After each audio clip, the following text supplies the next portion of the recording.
각이 살아있는 정치평론 시사정각 시작합니다. 오늘도 각이 서는 두 분을 모셨습니다. 서영주 맥정치사회연구소장, 윤희석 전 국민의힘 대변인 나오셨습니다. 어서 오십시오. 네, 안녕하세요. 네.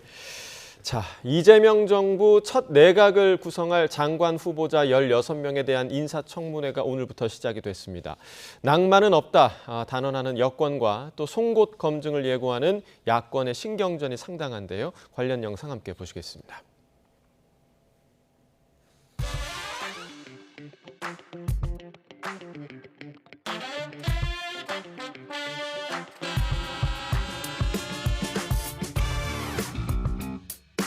버티기 청문회는 없습니다. 송곳 검증으로 무능과 무책임의 민낯을 벗기겠습니다. 인사청문회가 정쟁의 대상이 된다면 그 피해는 고스란히 국민에게 돌아갈 것입니다.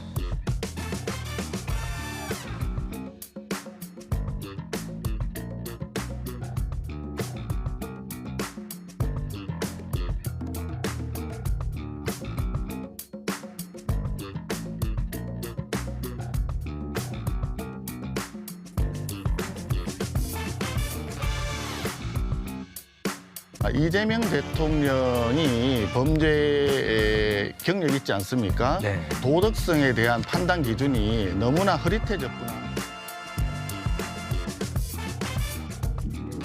어떤 방식으로든 소명이 안 되는 문제라고 한다면 그 점은 저희들이 한번 더 고민해봐야 될 대목이라고 생각합니다.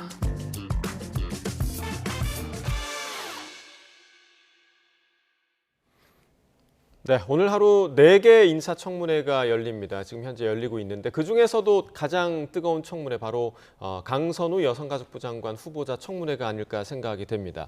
오늘 시작하기까지 굉장히 좀 오랜 시간이 좀 흘렀고 여야의 공방으로 지금 시작이 됐었고 정작 그 당사자인 강선우 후보자의 목소리를 듣는 데까지 굉장히 좀 시간이 오래 걸렸습니다. 문제가 좀 피켓 문제부터 시작이 된 것 같아요. 네, 뭐 일단은 인사청문회에 앞서서 기선 제어하기 위한 여러 가지 신경전이 있었던 것 같은데요.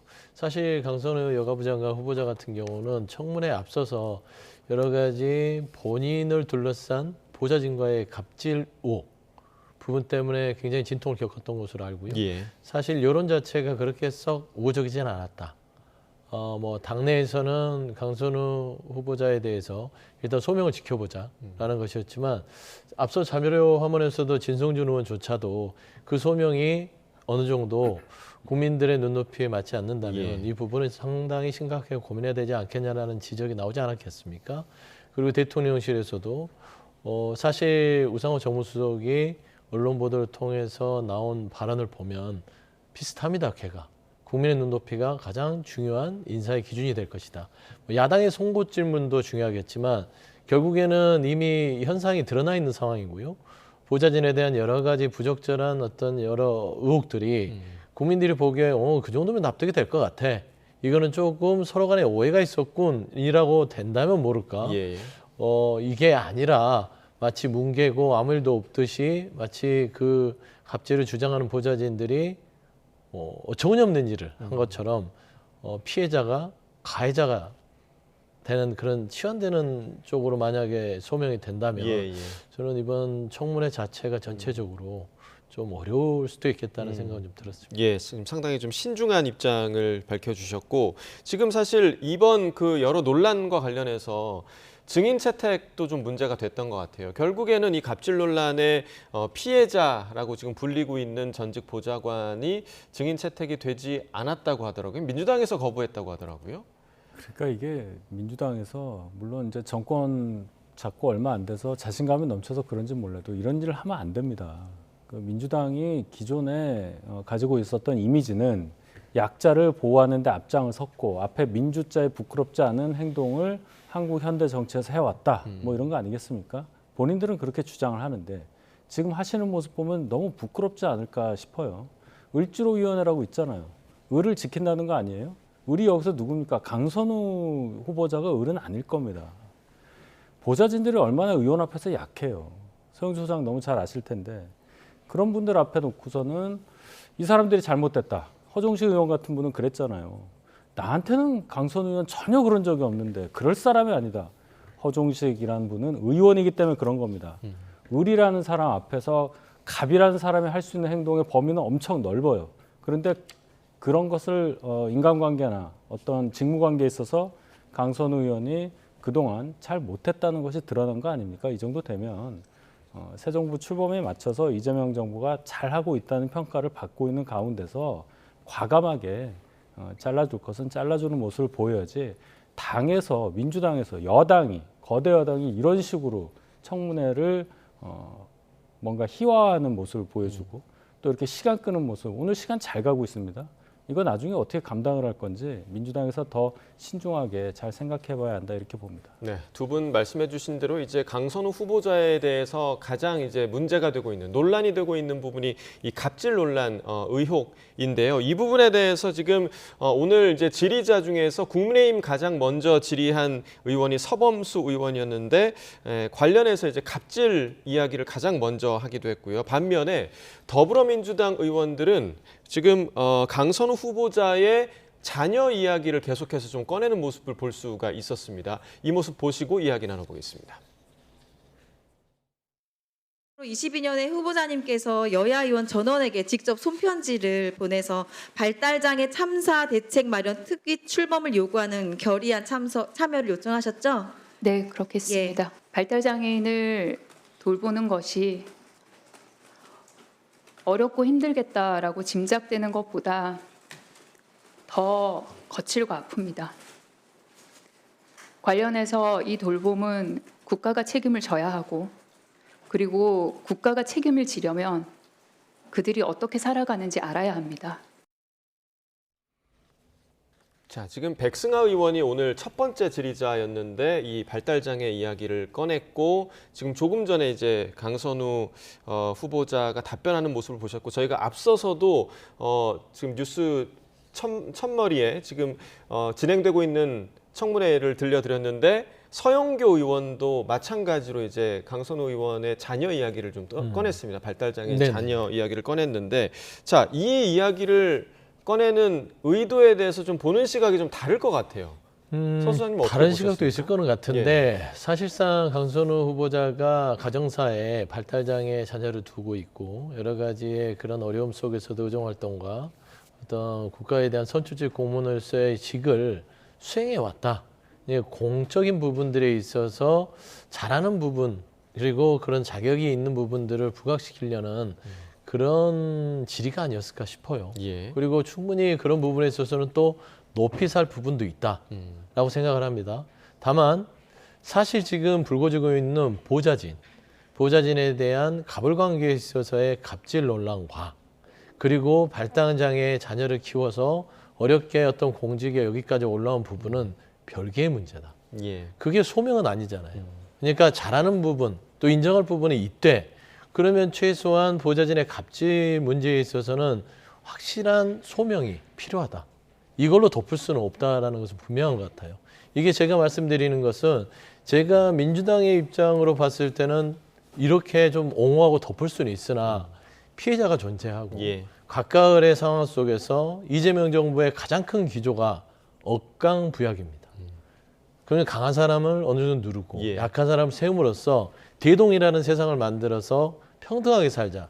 결국에는 그런 역할을 하는 게 여가부의 입장일 때 어떤 여러 가지 발달장애를 키우는 자녀로서 아니 부모로서의 어떤 아픔과 공적인 부분을 인정을 하고 여가부 장관이 잘할 수 있겠으나 지금 국민들이 지금 궁금한 건 그 갑질 논란이 사실입니까?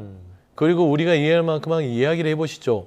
라는 것이기 때문에 예. 저는 이 부분과 그 부분이 서로 다른 영역에서의 질의로 오늘 청문회에서 이어져야만 오늘 청문회가 무던히 국민의 눈높이에 맞는 청문회로 마칠 수 있지 않을까 그렇게 생각합니다. 이 사안과 관련해서 강선우 후보자가 조금 뭐 울먹거리는 모습을 보이기도 했고요. 그래서 이게 그러면 민주당 의원들과 함께 좀 동정 여론을 형성하려는 거 아니냐라는 비판이 나올 수도 있을 것 같아요.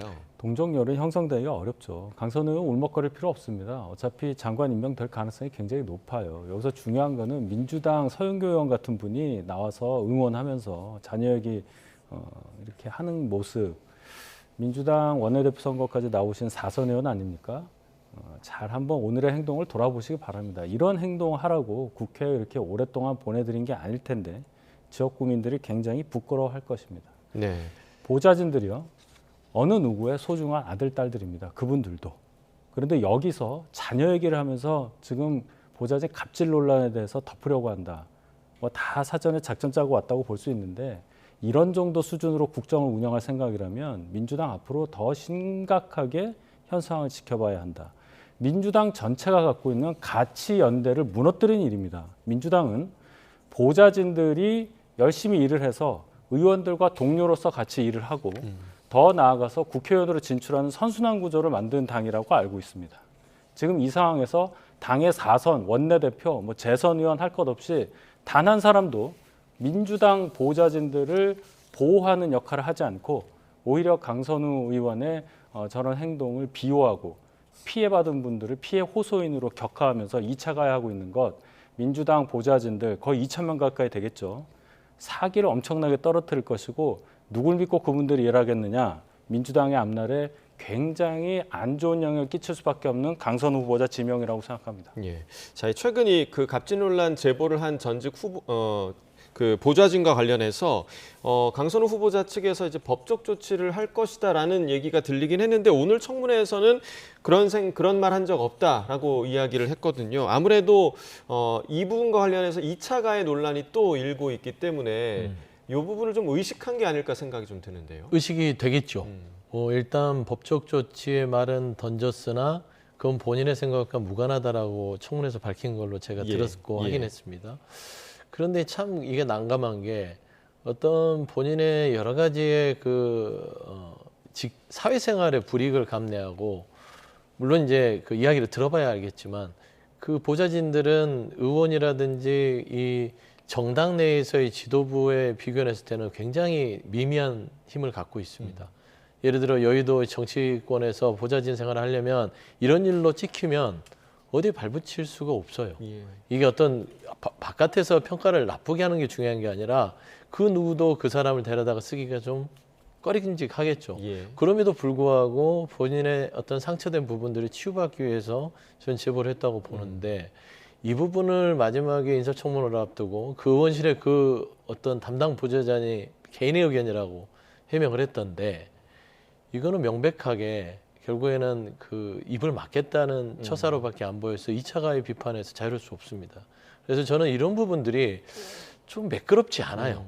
그러니까 저는 그냥 담백하게 이런 사실이 있었다고 하면 설령 그게 진위가 A라는 보좌관에게는 엄청난 그 아픔과 상처가 됐다 할지라도 또 강선우 후보자 입장에서는 이게 그렇게 큰 아픔이 될지 모르고 했던 뭐 어떻게 무의식 중의 행동일 수도 있습니다. 그러면 그런 부분에 있어서 무리를 일으킨 부분들, 상처 준 부분들 사과를 미리 하고 다시는 이런 일이 없도록 하겠다. 제가 주의를 살피겠다.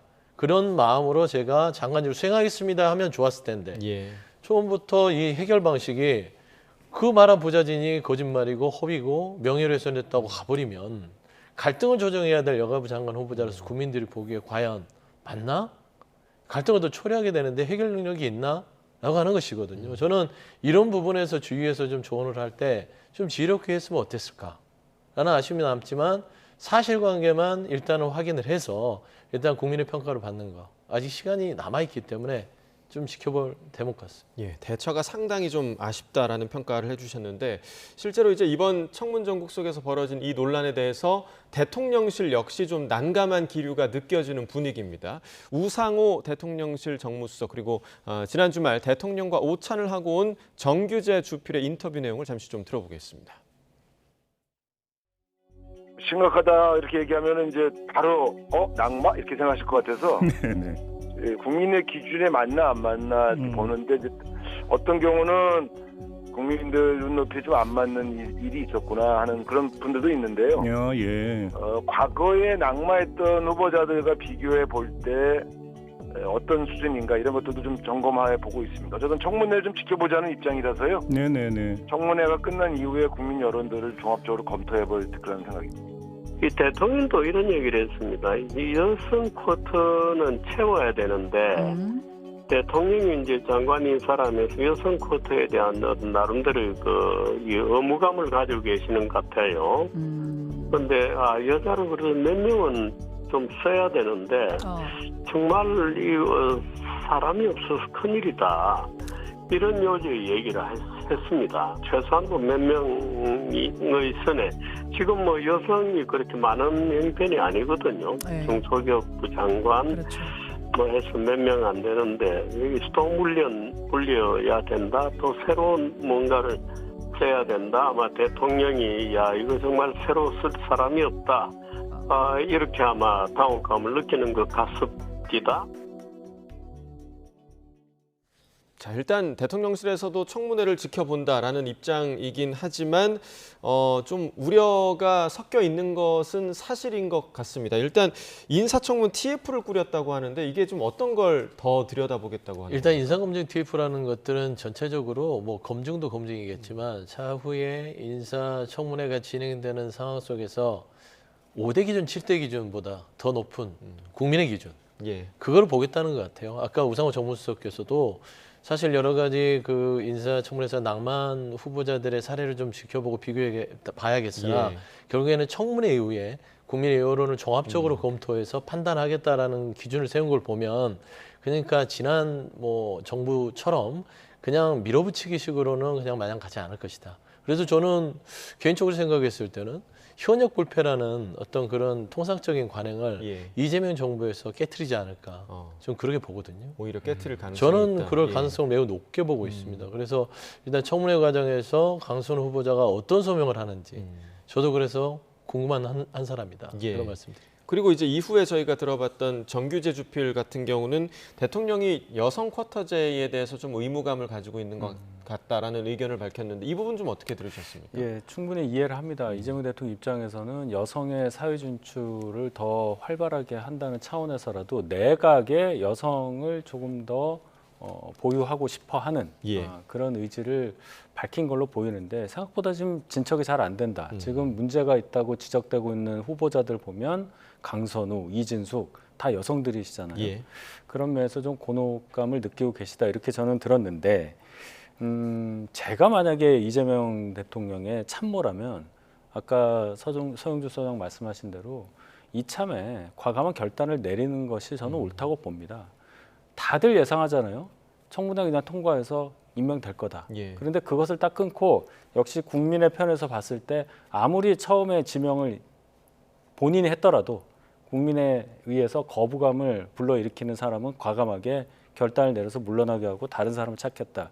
이런 자세야말로 훨씬 더 국민들로부터 환영받을 것이라고 생각을 합니다. 그러니까 그 현역 불패라는 게 사실 국민이 보기에는 좋은 선례는 아니었던 거잖아요. 그건 비꼬는 말입니다. 예. 현역이면 무조건 된다는 얘기이기 때문에 언제부턴가 생긴 이 현역 불패라는 말을 깨뜨린다는 차원에서라도 이재명 정부에서 과감하게 결단을 내린다면 그 자체로 큰 평가를 받게 된다. 이 말씀을 꼭 드리고 싶습니다. 그렇다면 만약에 정말 반대로 강행을 하게 된다면, 임명을 하게 된다면 이재명 정부의 부담은 없겠습니까? 있을 부담이 것 많이 같은데요. 되죠. 예. 그러니까 저는 이재명 정부가 지금 2달이 채 안 됐는데도 불구하고 순항을 하고 있다고 보고 있고요. 크게 국민 눈높이에 흠잡을 데 없이 잘 차곡차곡 가고 있는데 지금 현재 인사청문회에서 불거지는 여가부 장관 후보자라든지 그 이진수 교육부 장관 후보자 이 두 분이 사실상 제가 억강부약이라는 말을 했지만 결국에는 정의에 공정에 부합되는 기준입니다. 이런 힘 있는 사람이 나름대로 힘으로 지배할 수 있는 사람과의 관계 속에서 뭔가 자기 쪽으로 유리하게 뭔가를 계속해서 이끌어왔다는 거고 그런 불편한 상처들이 그들에게 가불이라고 얘기를 하는데 을들에게 존재하게 되면 이거는 이재명 정부가 지향하는 정의로운 사회, 공정한 사회는 아니지 않을까요? 그래서 저는 그런 큰 기조, 뼈대, 말하자면 우리 그 몸으로 하면 이런 척추 같은 것들이 흔들리면 이게 굉장히 처음에 충격을 받게 돼 있어요. 예. 그러니까 영향이 미쳐지겠죠. 그래서 저는 모든 뚝이 무너질 때도 단박에 무너지는 게 아니라 작은 구멍에서부터 미세하게 새고 결국 그게 하나하나 모아지면 균열이 생겨서 무너진다는 그런 교훈들을 다시 한번 살펴보고 저는 일단은 후보자들에게 소명 기회까지는 줘야 된다고 저는 생각을 합니다. 물론 본인들이 결정을 해야 되지만 그래서 소명 기회를 다 듣고 나서 국민의 어떤 여론이 거기에 부합되지 않는다면 과감한 결단, 국민을 위한 결단을 하는 것들이 이 정부다운 결정이지 않을까 예. 좀 그런 말씀을 드리고 자, 싶습니다. 이제 오후에 있을 청문회 내용까지 좀 지켜봐야 될 것 같고, 그리고 어제 차관급 인사 발표 12명에 대한 인사 발표가 있었습니다. 그런데 이 중에서 법제처장으로 임명된 조원철 변호사를 두고 이제 이재명 대통령의 대장동 사건을 맡았던 변호사, 그리고 대통령의 사법연수원 동기, 이런 인연들이 재조명되고 있는 상황인데, 이러한 인선 발탁의 이유가 좀 어디에 있다고 보십니까? 일단 뭐 능력 부분도 있을 것이고 익숙한 부분도 있을 것이고, 그다음에 가까이 있으면 그 사람을 누구보다 잘 알 수 있으니까요. 사실 가까워서 본인의 어떤 인사에 이익을 받는 사람도 있을 거고, 가까워서 불이익을 받는 사람도 있을 겁니다. 예. 너무 가까워서. 근데 저는 조원철이 법제처장으로 임명되신 분, 지명자 같은 분은 사실 안다고 하더라도 사법연수원 동기, 그다음에 법률가로서 여러 가지 활동을 봤을 때 저는 적절해서 임명을 한 것 같아요. 사실 이런 비판이 없겠습니까? 그 정도의 부담을 안고라도 이 부분은 지명해서 갖고 가겠다. 이재명 대통령과 인연이 있다고 해서 인사에 배제되는 것 자체도 그것도 불이익이지 않을까라는 측면에서는 일단은 뭐 인사 자체에 대해서는 저는 그냥 썩 나쁘지 않은 인사다, 그렇게 판단합니다. 네, 그러니까 분명히 이런 비판이 있을 거를 예상을 했을 거라고 지금 말씀을 해주신 건데, 지난 주말에 그 강훈식 비서실장이 했던 얘기 들어보면 대통령님 눈이 너무 높다라고 이제 뭔가 인사 과정에서의 어려움을 호소한 듯한 그런 말을 하기도 했는데, 눈이 높은 인사라고 받아들이십니까? 강훈식 비서실장이 정치인 생활을 오래 하셨는데 해서는 안 될 단어를 입으로 직접 발언하신 거라고 생각합니다. 저거 상징처럼 남을 겁니다. 본인이 어떤 뜻으로 했다는지는 한 건지는 이해를 하겠어요. 대통령이 요구하는 수준이 너무 높아서 실무를 챙겨야 하는 입장이 굉장히 어렵다는 건데, 누가 들으면, 누구라도 이렇게 싹 들었을 때는 대통령은 굉장히 잘 고르는 거다. 이런 정도 사람을 후보자로 지명한 걸 봐라. 굉장히 눈이 높지 않냐, 이렇게 들려요. 하나 더 생각해서 말씀하셔야 되는 입장인데도 불구하고 다른 사람들하고 비서실장 아닙니까? 이 부분에 대해서 굉장히 본인도 발언을 하고 나서 후회했을 수도 있는데, 결론적으로는 인사 내용이 방금 말씀하신 것처럼 뭐 이재명 대통령하고 연이 있으면 꼭 배제되냐, 그건 아닙니다. 근데 꼭 법률 관련한 그런 자리에는 왜 꼭 이재명 대통령의 재판에서 변호를 했던 분들만 가느냐, 느낌이 서늘합니다. 민정수석실 산하 비서실에 그 비서관들을 여러 명, 그런 변호인 출신들을 임명을 했던 것에 뒤이어서 법제처장, 이 자리는요, 법률안을 성안하는 과정에서 대단히 중요한 역할을 하는 곳이기 때문에 이재명 대통령 관련한 그 지긋지긋한 단어 있잖아요. 사법 리스크. 이걸 염두에 두고 임명을 한 것이 아닌가라는 생각이 들 수밖에 없는 인사다. 굳이 왜 이렇게까지 하느냐? 저는 굉장히 의심을 합니다. 또 네이버라는 특정 기업에서 지금 강요 2명이 지명이 됐고 한 분은 수석이에요.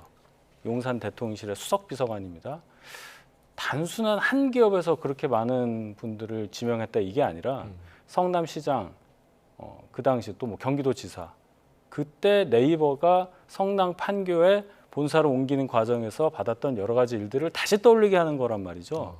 이런 것들은 왜 강훈식 비서실장이 그러면 국민 눈높이를 전달해서 대통령의 눈높이를 국민의 눈높이와 맞추는 역할을 하지 않았느냐, 이런 비난을 안 할 수가 없습니다. 예. 자, 관련해서 혹시 뭐 이제 이 문장 자체가 오해를 받을 수는 있는 문장 같아요. 그러니까 이게 이제 그 대통령을 추켜 세우는 듯한, 차라리 그냥 좀 더 평이하게 인사를 여러 가지 설명하고 추천함에 있어서 실무자라서 굉장히 까다로우신 분이다 정도를 얘기했으면 좋을 것 같은데, 굉장히 눈이 높다, 해안이 뛰어나다, 뭐 이런 식으로 하는 것들은 뭐 국민들이 했을 때는 옆에서 모시는 사람으로서 왠지 뭔가 좀 말하자면 립 서비스하는 듯한 민망한 느낌도 있고요. 그럴 수도 있죠. 그래서 조금 이제 단어를 편안하게 이제 강훈식 비서실장이 얘기하는 스타일이라서 그런 것 같은데, 조금 더 비서실장의 자리가 국민들이 보고 있다고 생각했을 때는 뭐 이재명 대통령의 인사에 있어서는 굉장히 까다롭다 정도 하면 굉장히 조금 더 어감이 잘 다가오지 않을까, 그런 좀 아쉬움이 있습니다. 알겠습니다. 자, 마지막으로 이제 국민의힘 내부 사정을 좀 알아보고 마치도록 할 텐데 어제 윤희숙 위원장이 기자간담회를 열었습니다. 근데 이 자리에서 그동안은 사실 조금 미온적이었던 인적 쇄신과 관련한 조금 구체적인 얘기를 한 것 같아요. 어제 기자간담회 내용 좀 어떻게 들으셨습니까? 일단 이제 저희 당이 계엄 이후 벌어졌던 여러 상황 또 그 전, 뭐 그 즈음 해서 이렇게 어렵게 된 8가지의 구체적인 사례를 거명을 하면서 그와 연관된 분들 사과하라. 그럴 의지가 없으면 이제 당을 떠나라 이런 말씀까지 하셨습니다. 예. 8개, 꼭 8개 하느냐 뭐 이런 얘기는 아니고요. 여러 얘기 중에 결국 굉장히 잘 짚으신 부분도 있고 굳이 이걸 짚어야 하느냐 그런 것도 있습니다. 중요한 거는 윤희숙 위원장이 갖고 있는 생각이 과연 혁신이라는 이름에 걸맞는 것이냐 하는 안팎의 평가예요. 일견 들으면은 그럴 수도 있다 하지만 윤희숙 위원장 본인부터가 8개로 거론한 그 일 중에 뭔가 좀 연관되는 부분이 있어요. 예. 예를 들어서 김문수 후보가 단일화 약속을 지키지 않았다는 부분을 얘기를 했습니다. 그리고 강제 단일화 했던 부분도 얘기를 했어요. 여의도연구원 원장으로서 지난 대선 경선 과정에서 윤희숙 여연 원장이 가장 최초로 당내 유력 인사 중에 최초로 김문수 후보가 단일화 의지 없으면 사퇴하라는 말을 했습니다. 그리고 한덕수 전 총리로 옹립하에 가려는 당 지도부의 모습과 유사한 모습을 보였단 말이에요. 예. 거기에 대해서 본인은 어떻게 생각하지부터 말씀을 하신 후에 그 후에 이러한 것들을 말씀하셨으면 훨씬 좋았을 것이라고 보고 이렇게 애둘러 갈 필요가 없습니다. 이제 실명이 나와야 할 상황이에요. 저희 당이 지금 그 정도로 어렵습니다. 당내에서 지금 대선 끝난 지가 한 달이 훨씬 지났는데도 한 발짝도 앞으로 못 나가고 지지율 볼 것도 없이 계속 떨어지고 있습니다. 예. 여기서 뭐 고담준론할 필요도 없고요. 뭐 간접적으로 얘기할 필요도 없습니다. 딱 집어서 혁신위원장으로서 직을 걸고 본인의 정생명을 걸고 더 강하게, 더 선명하게 국민들께 메시지를 보내는 것만이 혁신위원장으로서의 임무를 다하는 것이다. 저는 그렇게 봤습니다. 예, 어제 그 기자간담회에서 최고위 관련 이야기도 좀 있었습니다. 당 지도체제를 당대표 1인의 단일 지도체제로 바꾼다라는 혁신안을 내놓기도 했는데 이 부분에 대한 반발의 목소리도 상당하거든요. 권영세 전 비대위원장의 목소리를 들어보겠습니다. 대단히 좀 문제가 있다고 생각을 합니다. 그거는 과거에 그 어떤 독재 시스템을 연상시킬 수 있는 거 아니겠습니까? 107명이 똘똘 뭉쳐서 해도 부족할 판에 여기 떼고 저기 떼고 뭘 하겠다는지 이건 좀 잘 이해가 되지 않습니다. 인적 청산이 필요하더라도 앞으로 3년 뒤에 총선이 있는 만큼 거기로 조금 넘겨놓는 건 어떻겠나. 한동훈 대표 같은 경우도 그 뭐 2등으로 된 분인데도 뭐 사실 선거에 큰 도움을 주질 않았고 오히려 뭐 어떤 면에서는 선거에 뭐 좀 방해가 됐다고 그럴 수가 있겠죠. 이 당에서 분명히 기억을 해둬야 될 부분들인데 뭐 그런 분들이 그 나오겠다 그러면 그걸 뭐 제도적으로 막을 방법은 없겠죠. 최고위원제를 없애는 부분이 골자인데 이 부분 좀 어떻게 그 들으셨습니까? 혁신위의 최고위를 없애는 부분들은 총재 시절로 이제 회귀하겠다는 거거든요. 예. 저는 왜 이렇게 거꾸로 가지? 그리고 권영세 의원 자체는 이 부분을 지적한 거는 어떤 민주적 절차가 바뀌는 거를 지적하는 게 아니라 한동훈 전 대표를 견제하는 겁니다. 예. 만에 하나 이렇게 총재 형식의 그 지도체제를 만들어 놓으면 한동훈 전 대표가 나와서 덜컥돼 버리면 친윤들이 아무것도 할 게 없죠. 한동훈 대표가 무소불위의 권한을 가지고 당을 다 장악할 건데 이런 도박을 왜 하냐라고 저는 들리거든요. 저는 그게 권영세 의원의 일성 같고요. 사실 지금 윤희숙 그 혁신위원장이 던지는 혁신안은요. 정말 국민들을 눈 가리고 아웅하는 혁신이다. 본인은 권한이 없잖아요. 송원석 비대위에서 오케이를 해주지 않으면 선언적임이고 그냥 꽹가리 치는 수준입니다. 예. 그래서 너무나 쉬운 길이 있는데 어려운 일들을 지금 하면서 혁신을 할 것처럼 떠들고만 있어요. 제가 말씀드리는 것은 세 가지만 하면 됩니다. 지난 김영태 전 비대위원장이 얘기했던 첫 번째 탄핵 반대에 대한 당론을 철회해라. 두 번째 5월 10일 날 후보 교체를 야밤했던 정당 민주주의를 파괴했던 당내 인사들의 책임을 물어라. 그 다음에 윤석열 전 대통령에 대해서 체포 저지를 했던 45명의 의원들, 거기에는 송원석 의원도 포함이 되고요. 예. 그런 분들에 대한 책임을 엄중하게 특검 통해서 묻겠다. 이 정도만 하더라도요. 혁신은 성공합니다. 왜 사과 반송 반대한 사람들을 인적청산 대상으로 하겠냐. 나경원, 장동원 의원이 최근에 사과할 필요 없다고 했지만 그거는 3년 뒤 얘기잖아요. 인적청산 3년 뒤에 하면 뭐 할 겁니다. 3년 안에 국민의힘이 존치할지에 대해서도 의문이다.